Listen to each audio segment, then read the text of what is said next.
Bismillahirrahmanirrahim. Para ulama menjelaskan bahwa makna tabarruj itu meliputi dua hal yang semua saya sebutkan dengan lengkap beserta nukilannya dari dalam buku atau tulisan tentang tabarruj ini. Pertama, yang saya jelaskan tadi, seringnya seorang perempuan keluar rumah tanpa ada hajat yang dibenarkan dalam syariat. Sesuai dengan penamaannya, tabarruj itu diambil dari kata-kata al-burju, artinya bintang yang terang, sesuatu yang nampak dan jelas. Orang Arab biasa juga menyebut gedung pencakar langit, gedung yang tinggi dengan al-burj, karena dia tampak dan terang. Nah, ketika seorang perempuan sering keluar tanpa ada hajat yang syar'i, ini sebagian dari para ulama ya menegaskan, beberapa dari para ulama menegaskan ini termasuk tabarruj, karena ini yang akan menjadi sebab terlihatnya perhiasan, kecantikan atau keindahan yang ada pada diri mereka. Ingat, kaum perempuan itu tidak dilarang berhias, berdandan, menampakkan keindahannya. Cuman ditempatkan pada tempat yang tidak mengandung fitnah. Dia perlihatkan kepada suaminya, atau kepada sama perempuan yang lain, atau orang-orang yang merupakan mahramnya. Kalau dia perlihatkan kepada laki-laki yang tidak halal baginya, bukan mahramnya, yang bisa tertarik atau terfitnah, maka ketika inilah dia dilarang, dan inilah yang namanya tabarruj, memperlihatkan perhiasan kepada laki-laki yang bukan mahram. Jadi sering keluar rumah akan berpotensi untuk menjadikan dia menampakkan sesuatu yang seharusnya ditutupinya. Makna yang pertama itu. Makna yang kedua dari pengertian tabarruj, insyaallah,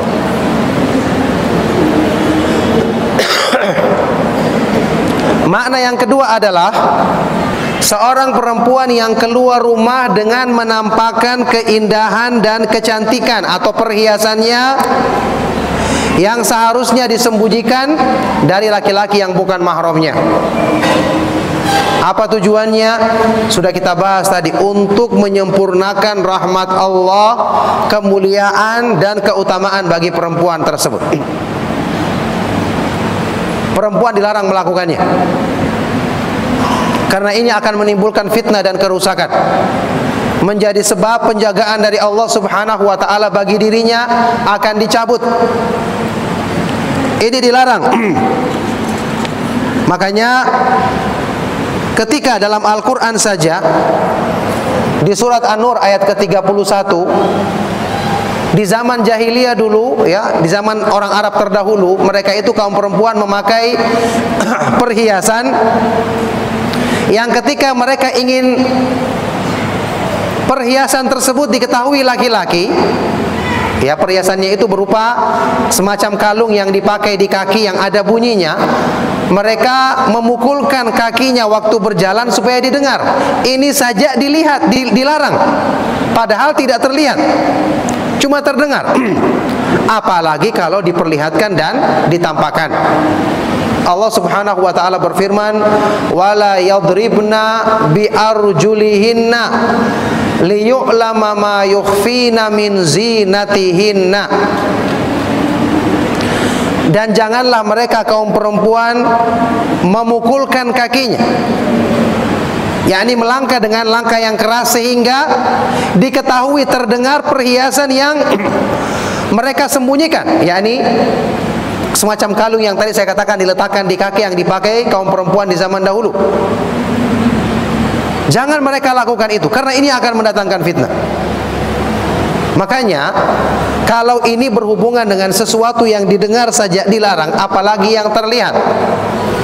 Oleh karena itulah, ikhwan dan akhwat sekalian rahimakumullah, para ulama ketika menjelaskan masalah ini menyebutkan bahwa perhiasan yang diperintahkan bagi kaum perempuan untuk disembunyikan, tidak diperlihatkan kepada laki-laki yang bukan mahramnya,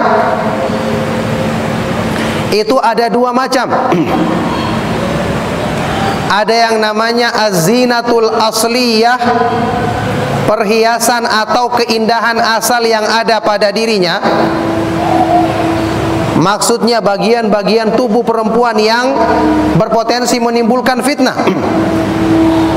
Ini jangan ditampakkan karena akan menjadi sebab timbulnya fitnah dan gangguan pada dirinya.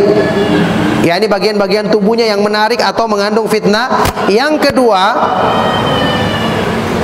az-zinatul muktasabah, apa yang diistilahkan oleh para ulama dengan perhiasan luar atau perhiasan tambahan. Yakni hiasan-hiasan yang berupa kalung, cincin, ataupun anting, ataupun yang lainnya yang ditambahkan pada badan kaum perempuan. Yang ini jelas namanya perhiasan, dilarang untuk ditampakkan bagi laki-laki yang bukan mahramnya. Maka dari sini kita ketahui, ikhwan dan akhwat sekalian rahimakumullah, berarti bukan dikatakan perempuan itu tidak boleh berhias, berdandan, boleh. Seandainya dia memakai semua perhiasannya dari ujung rambut sampai ke ujung kaki, sebagiannya diseret, boleh. Yang penting jangan kelihatan ketika berhadapan dengan laki-laki. Caranya bagaimana? Misalnya orang-orang Arab saat ini, perempuan-perempuan Arab itu mereka punya baju kurung luar. Jadi ketika dia memakai pakaian yang indah, perhiasan, dipakai baju kurung luar. Ketika dia masuk rumah bertemu dengan perempuan-perempuan, dia lepas pakaian luarnya. Itu boleh seperti itu. Nah, yang saat ini dikritik oleh banyak para ulama adalah kebiasaan kaum perempuan sekarang. Ketika di dalam rumahnya, di hadapan suaminya, dia justru pakai pakaian biasa, bahkan pakaian yang keadaannya seperti itu. Sebaliknya ketika keluar rumah justru perhiasannya semua dipakai. Ini namanya tabarruj yang asli 100%. Ini bagaimana caranya dia akan mengusahakan penjagaan Allah Subhanahu wa taala bagi dirinya. Makanya dari kaidah ini ya, akhwat dan ummahat sekalian rahimakumullah, kita ketahui yang namanya tabarruj adalah keluar rumah dengan menampakkan perhiasan atau kecantikan yang seharusnya disembunyikan. Berarti dari sini kita bisa menilai dari kaidah asal ini, segala sesuatu yang mendukung makna ini, baik itu pakaian, perhiasan atau model tertentu yang mendukung untuk perempuan itu terlihat di hadapan laki-laki yang bukan mahramnya semakin menarik, semakin terhiasi, semakin indah, maka ketika keluar rumah dia mengenakan hal tersebut, itu dilarang dan termasuk tabarruj yang diharamkan dalam Islam. Hukumnya termasuk dosa besar, kebiasaan-kebiasaan para wanita jahiliyah, sebagaimana yang dijelaskan oleh para ulama yang nukilannya lengkap saya sebutkan dalam tulisan tentang tabarruj ini. Ini yang kita perhatikan. Jadi ini kaidahnya, sehingga sudah gampang sekarang untuk kita menilai. Ada yang bertanya, bagaimana kalau seorang perempuan mengenakan baju yang begini dan begini? Kita katakan, apakah baju tersebut menarik? Ingat, baju dan jilbab disyariatkan untuk menutup aurat, menutupi keindahan. Kalau bajunya sendiri justru yang indah, menarik perhatian, berarti termasuk makna tabarruj. Kaidahnya gampang, kaidahnya mudah. Sehingga nanti ada lagi bahan kain yang seperti ini, ada model renda yang seperti ini, sama jawabannya. Kalau itu memperindah, menghiasi dan menjadi menarik, ketika dipandang laki-laki yang bukan mahramnya, maka itu termasuk tabarruj yang diharamkan dalam Islam. Dan ingat ya, di dalam tulisan ini tentang tabarruj dandanan wanita modern ala jahiliyah, yang tulisan ini juga dimuat di website ana pribadi www.manisnyaiman.com ya. Ada juga tulisan ini, bisa langsung dibaca. Itu hukum tentang tabarruj ini sangat mengerikan. Dosa besar, dilaknat ya oleh Allah Subhanahu wa taala, bahkan disebutkan oleh Nabi SAW, il'anuhunna fa innahunna mal'unat.